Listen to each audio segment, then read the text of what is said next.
today is apparently the day that Trump pulls the trigger and causes the death of an entire civilization. These are his own words. This is what he's just posted on his Truth Social. And I really do think the result of this will be the end of that civilization, which will, in my opinion, result in the eventual end of civilization, period, globally. I mean, just the talk, just the rhetoric, it almost hints to the use of nuclear weapons, honestly. I mean, definitely an unconventional fight is on the horizon. And either way you shake it, it doesn't fare well for the rest of humanity. If you just think about everything, put your stubbornness and your undying devotion to this man, put it to the side and just think about what's at stake here.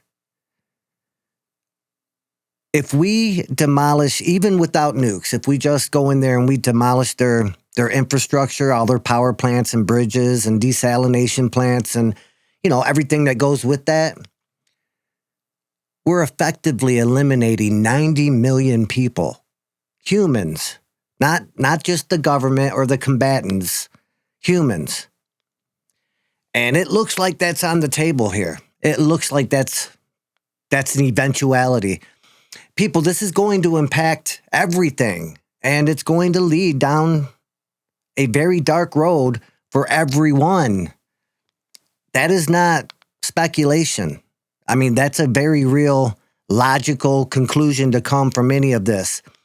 If we go in there and we decimate this, entire country, the civilization, the Iranians, it's not just going to affect the Iranians. It's going to affect all those other Middle Eastern countries, all the Gulf states over there. And at some point, I think it's a very logical conclusion to come to that they're going to turn on us too. I mean, we're decimating their ability to sustain life. And look, whether it happens tonight or not, I mean, I know he goes back and forth. They call him Taco for a reason. I do think that's the ultimate plan, whether it's tonight or real soon. Because, we got to look at the personality here, the ego behind this man, and his weird need to cement his legacy as the supreme ruler in all of history. I mean, he's got this odd ego that he wants to cement. He's getting old. He's obviously, got, health issues right now. And I think that he's in a hurry to, do something that is historical and lasting throughout the ages. I do. And what better than to eliminate the enemy of the Bible? I mean, really, that's what I think he's looking at. I honestly think he's got a radical religious egotism about him. And I honestly think he wants to bring about the end. I think he wants to be looked at as that end time figure, the Antichrist. I think he does. I think he looks at little, passages in the Bible and he thinks it directly correlates to him. Just the verbiage like the last trump, which is in the Bible. I mean, it means something different, but I'm sure he sees that as pointing to him, prophetic to him. Look, it doesn't take much to see this guy's personality. He's definitely radical and got the ego the size of Texas. I mean, this dude is extremely self-indulgent and self-serving. But look at the ramifications that's going to come from this. When you destroy that civilization and that infrastructure, it doesn't just affect them, it affects everybody around them and their allies, which is Russia, China, North Korea.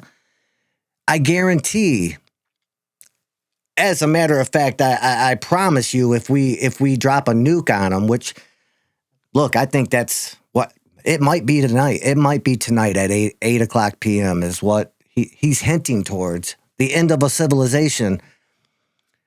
If we drop a nuke, I promise you that is going to be a domino effect Russia, China, North Korea, maybe even Pakistan, people that are our allies right now even, they're going to see this as a threat.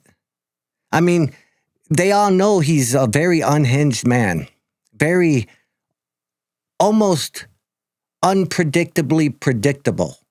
You know, I mean, he's a very unhinged man, and he don't like to lose. Just this longer than he wanted drawn out fight that we're having over there is causing him to become unhinged, and he can't handle that. He can't handle the fact and the perception that he's not as mighty or as resolute as he wants to appear to be. I think we're headed for a massive problem right now, and like I said, I think it'll be global. I think we've all made a major mistake, a very horrific mistake. Me too. I voted for this man 3 times, but let's remember his campaign promises. I mean, no more wars, America first, you know, bring back the economy, make America healthy again, make America great again, not destroy the whole fucking world. Not just, you know, look, man, I don't agree with that religion over there either, that ideology over there. I don't agree with it either, but I definitely don't agree with annihilating these people. They are humans, man. And like I said, I mean, who are we to really dictate to them? If that's the way they want to believe, so be it. It doesn't mean you have to believe the same way, but it also doesn't mean we get to annihilate them either.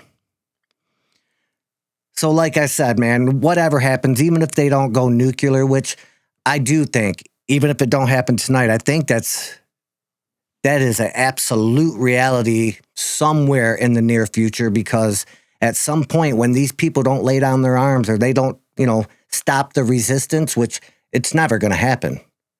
These people are proud. They're very devout. They're devout and they're very devoted to their beliefs and their country. They're not going to just lay down. They're not going to bend over and submit to this half-cocked, you know, egomaniac. It's just not going to happen. It's not going to happen. Honestly, like I said, I think that's what he's looking for. I think he's looking to try to go down in history as the man who brought some sort of religious fervor and religious conclusion to things. And there's been hints, man. There's been hints of this. Like almost immediately after this last election when he won, I almost immediately regretted it through small things. I was watching Tucker Carlson the other day, and he's right, and I remember this, and I remember thinking, that's very odd. As he was taking the oath of office, his wife was standing right next to him, Melania Trump, holding the Bible. And whether it doesn't matter if you're a believer or not, that's not what I'm getting at here. But our country was founded on these morals, these standards, Christianity, the standard of Christian values. So if you're our leader, at the very least, whether you believe or not, at the very least, you're going to submit and align to those standards, what our country was built on. During his oath, he never put his hand on the Bible. And I noticed it right away as it was happening. And I thought, and I even said to the people around me, my girlfriend, I said, listen, look at this. This guy didn't even, he just kind of looked at it and kind of like looked away and shrugged away. Like, he didn't put his hand on the Bible. That was pretty telling. I thought it was kind of eerie, actually. And then right after he took the office, office, he started, making these weird diplomatic tours over there and, trying to build this coalition. Right after that, he announced this board of peace. All this is, biblical. Whether it's a manufactured or emergence of it or not, I mean, I don't have those answers for you. We will know in time, but I think he thinks it is. I think he thinks he's ordained by God or something to bring about some end times scenario. He's made comments. He said he was sent by God. He was ordained by God. God put him in this position. He one time in a press conference outside the White House looked up and said, "I am the chosen one." You remember that? I mean, it's not hard to find. Just Google it. He's made all these comments, and I think they were very, in his mind, sincere. I really think he thinks this. And whether, honestly, think about it. I mean, again, I'm not saying this is what we're watching. I don't know. It could be. I mean, I'm starting to believe that. But even if we are watching this end times, and even if we're not, I think he thinks he is this man that is talked about in the end times that will bring some sort of false peace or order to the planet. I mean, I don't understand why anybody would want that role, but I think that, he does. I think he's striving for it. Just look at all the people around him, like that Paula White, his spiritual advisor.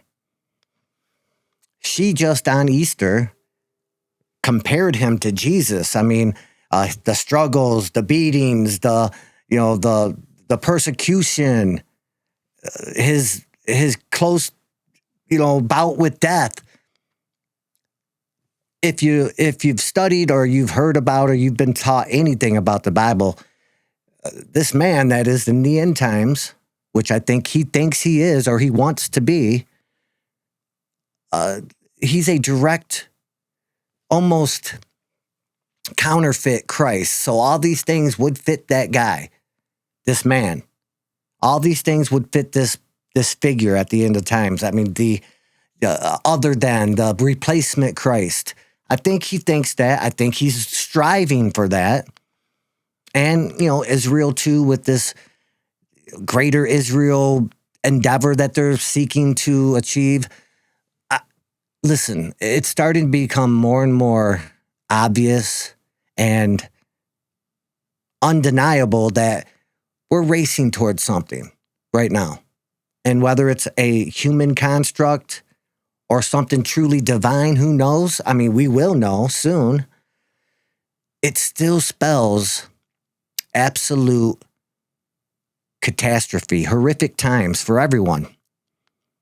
You know that if he decimates this country over there, they are a very vital element of that side of the world and the East's ability to survive and sustain and operate. I guarantee you, China, Russia, and North Korea, especially those three, are going to retaliate in kind. I honestly do. And then, honestly, if you think about everything that's been going on, I mean, you just got to step back, do a little bit of rewinding, remember things, all these little things, they all add up to a very dark and sinister picture. He's been pushing our allies away from us. I mean, he's been absolutely putting a divide between us and our allies, NATO, any kind of, Canada, Mexico, people that would normally be on our side. He's pushing them away. We're being isolated by countries that we will need in a massive global war. And I think it's been the plan all along, with this, Golden Dome that he's proposing and put in an executive order to build. I mean, I think he knew right from the get what he was going to usher in. And then when all these other countries, NATO and all them, they see, well, I mean, they're not stupid people. I'm just a normal, regular dude, man, just ranting to you about shit. If I see it, they see it. These people that are in a position to notice with all the proper intel, much more than we have. When they watched him go into Venezuela, the way he's talking about Greenland, now what he's doing to Iran, and they're going to see the very possibility and probability, really, the eventuality, in my opinion, that they're next. He's going to take them over, or at least try to force them in some sort of alignment or compliance to his rule, to his, code of conduct, to his government. And we're going to be on that. We're going to be in the crosshairs of the entire planet at some point, I think. I mean, it's really happening. You just got to think about this. I mean, play chess for a little bit, and you can see what's happening. I don't know, people. I think we are absolutely in for a very dark and disturbing and honestly horrific time in all of human history. We're there. This is it. And like I said, even if the nuclear attack or detonation doesn't happen tonight, I think it's definitely a eventuality at some point. But even just the decimation of the country, the 90 million people, look, man, that's not something I'm cheerleading for. That's not something I'm applauding at all. And you shouldn't either. We are human. We have different, beliefs, different customs, different ideals, but that's all right. That's all right. We should be able to be, we should be allowed to have differences of worldviews without devastation and catastrophe and destruction and elimination. This man is trying to bring that, and I think he's trying to go down in history as that figure that has been warned about for thousands of years. That's how big this dude's ego is. And that's if this is all a human construct. Look, there's a very real possibility that he is that man. I know a lot of you have these different opinions and these different verses and qualifications and characteristics that you're going to point to, but I beg to differ on most of them. The Christians say that man will come from the revised Roman Empire. Well, I would beg to say that NATO is that revised Roman Empire, that military unit of the West. I would say that we are a part of that. I'd say that fits.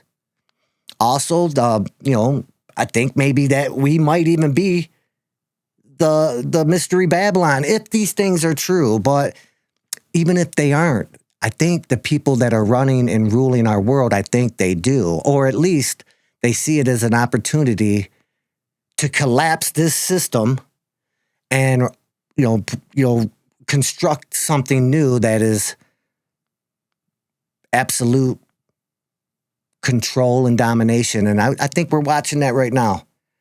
Tonight is going to be a very pivotal, point in history, and it's going to define the rest of humanity, the future. And it doesn't look bright. It doesn't look good. Not at all. So I don't know.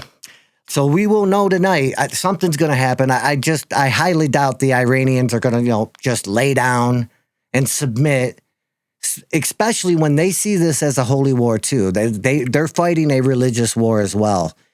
There's no way anybody's going to submit to a foreign god, a god they don't even acknowledge. And there's really no other way to look at this. We are heading for disaster. It's like the countdown to extinction, and not just for Iran. Really, this has global implications. So we need to be ready for it. And like I said, listen, I'm going to leave that here. Let's watch and see what happens. I think we are seeing the beginning of something world-shattering, people. And like I said, I don't see a positive way out of this. So let's see what happens, and make sure you subscribe to the channel, like the video. Until next time, stay safe, pay attention, and thanks for watching.